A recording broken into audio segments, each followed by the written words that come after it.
자, 그 다음입니다.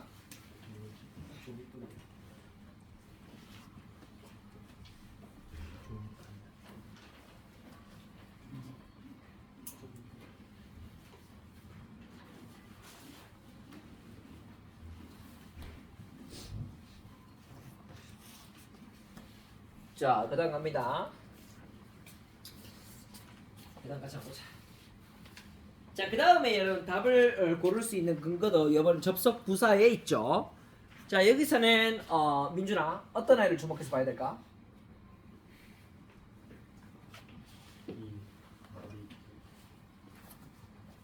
여기 여러분들 주목해야 될 접속 부사 2개 나옵니다.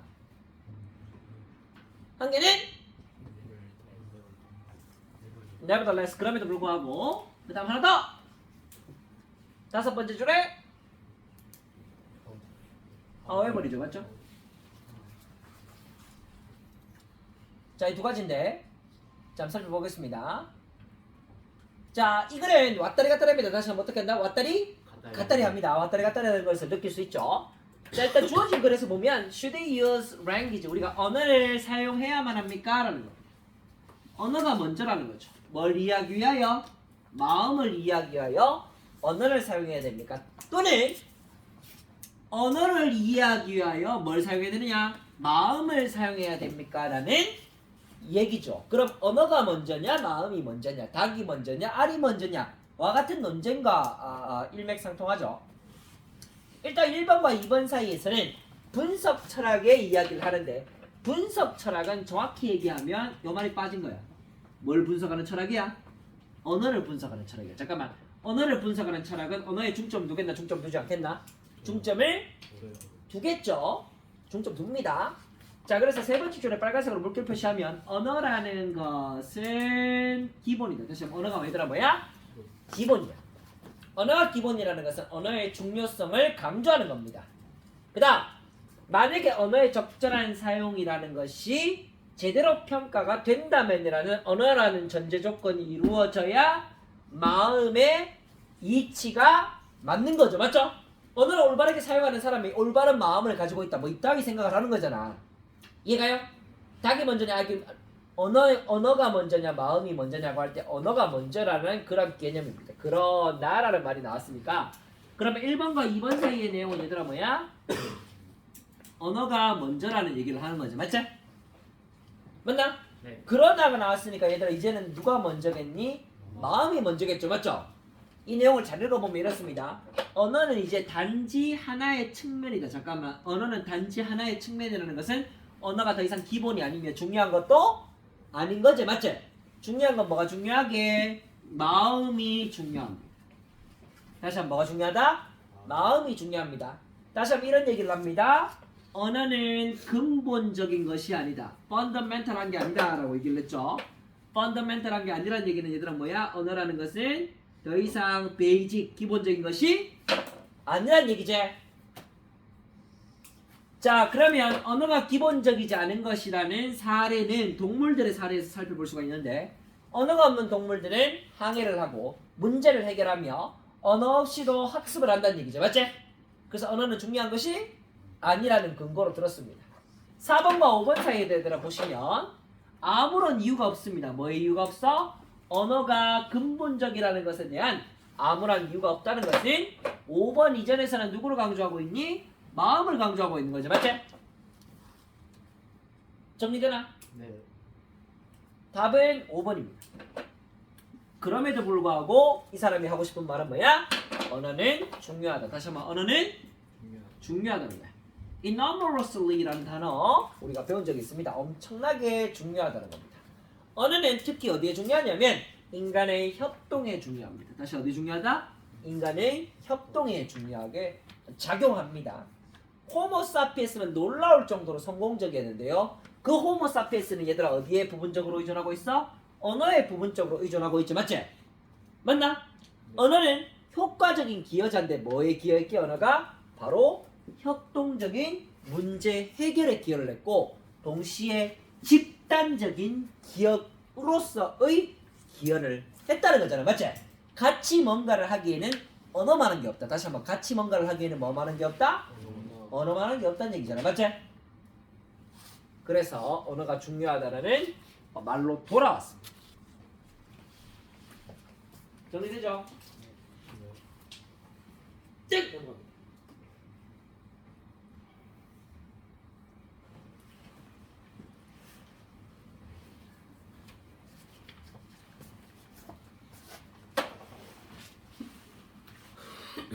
자, 2개 더 하고 마치겠습니다. 어우씨, 한 5분 쉴 수 있겠는데.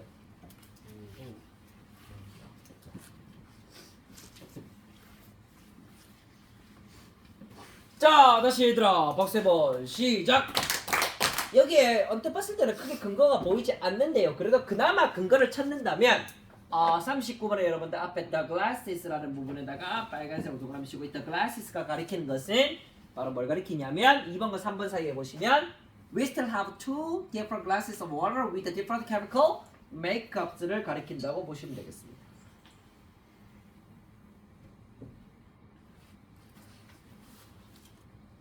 얘들은 다른 화학적 구성을 지니고 있는 다른 두 개의 컵들이잖아, 맞지?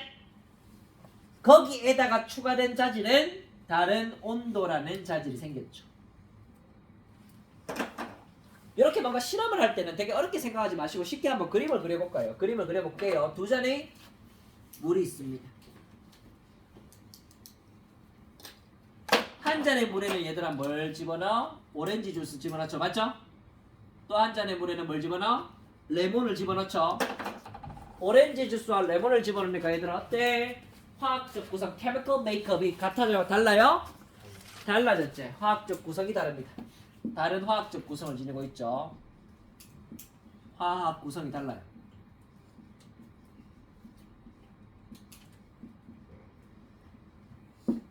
자, 그 다음에 오렌지 주스가 얘들아 뭐 하는 거야? 불로 가열하지, 맞지? 가열하니까 얘들아 뭐도 달라졌어?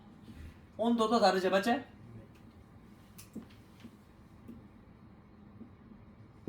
그런 다음에 우리가 마법적으로 컵을 치웠을 때 얘들이 섞이는지 안 섞이는지 본 거죠.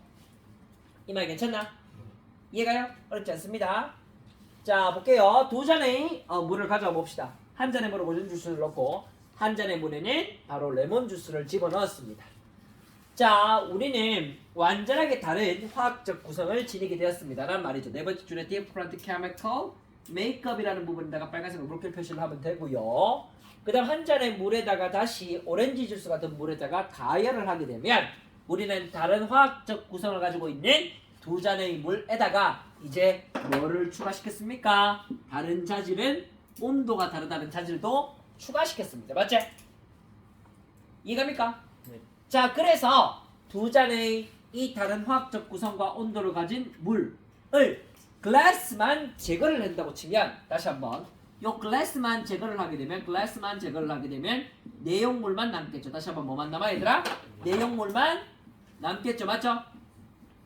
이 내용물 남은 게 합쳐지긴 합쳐졌는데 얘들이 섞이냐 섞이지 않느냐라는 문제점입니다. 맞죠? 이미 얘기했습니다. 이 사람 마법적으로 똑 해가지고 유리잔을 없애버린다고 얘기했지? 똑 해가 없애버리는 겁니다. 없애버리는 겁니다. 그래서 if에다가 세모치고 우리는 마법적으로 두 잔의 물을 없앤다면 이라고 얘기를 했죠.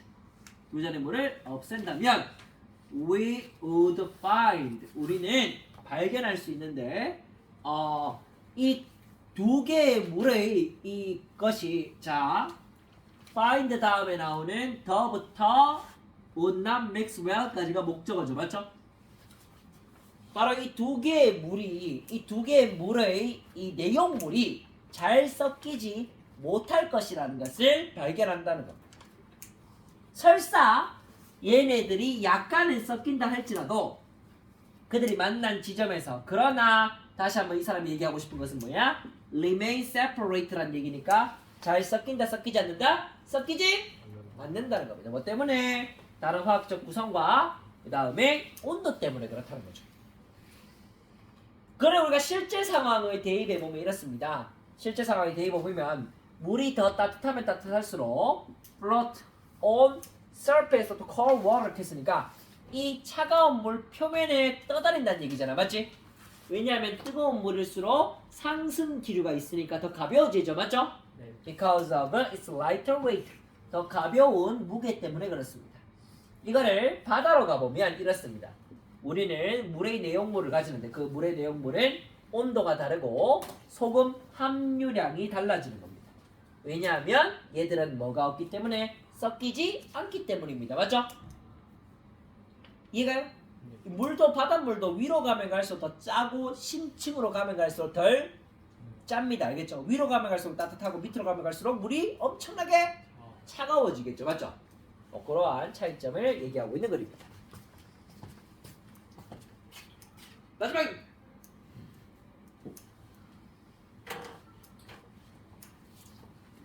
자 마지막으로 앞으로 5초간 발사. 자 5 4 3 2 다시 무슨 발사. 5 4 3 왼쪽으로. 자 5 4 3 1 다시 오른쪽으로. 5 4 3 1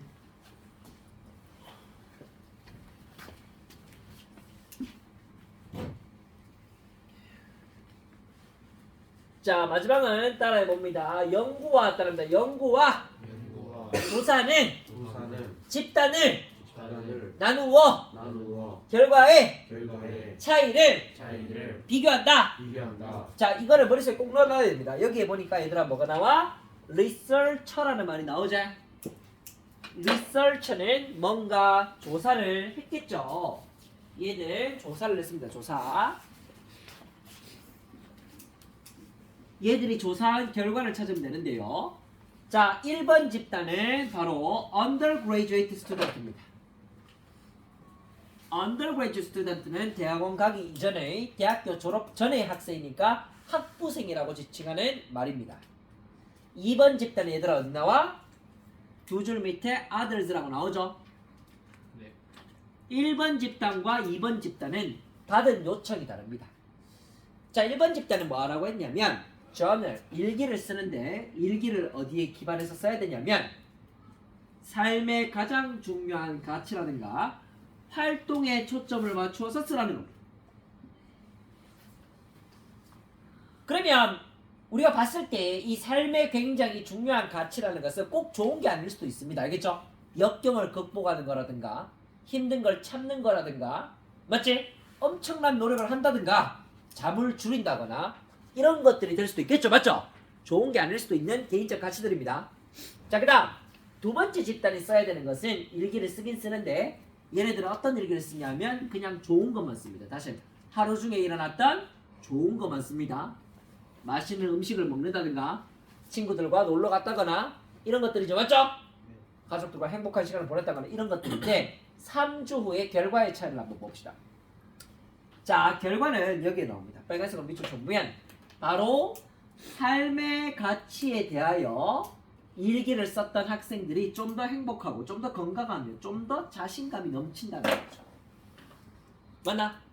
뭘 함에 있어서 스트레스를 다루는 데 있어가지고 훨씬 더 잘한다는 얘기죠. 맞지? 이해가요? 어려운 상황에 처했을 때 부정적인 삶의 가치에도 초점을 맞췄던 친구들이 훨씬 더 잘합니다. 누구보다 1번 집단이 몇 번 집단? 2번 집단보다는 훨씬 더 어때? 행복하고 건강하며 자신감 있다는 얘기잖아. 맞지? 맞나? 뭐를 하는 능력에 있어서? 바로 스트레스를 다루는 능력에 대해서잖아. 맞지? 훨씬 더 잘 스트레스를 다룬다는 얘기죠. 자, 계속 아까 볼게요. 자, 다시 한번 얘들아, reflecting, 성찰하다는 겁니다. 삶의 가치를 성찰했던 몇 번 집단이야? 1번 집단 얘기하는 거죠. 맞죠? 삶의 가치를 성찰했던 1번 집단. 삶의 가치는 꼭 좋은 게 아닙니다. 얘들은 새로운 관점이라는 것을 획득했습니다.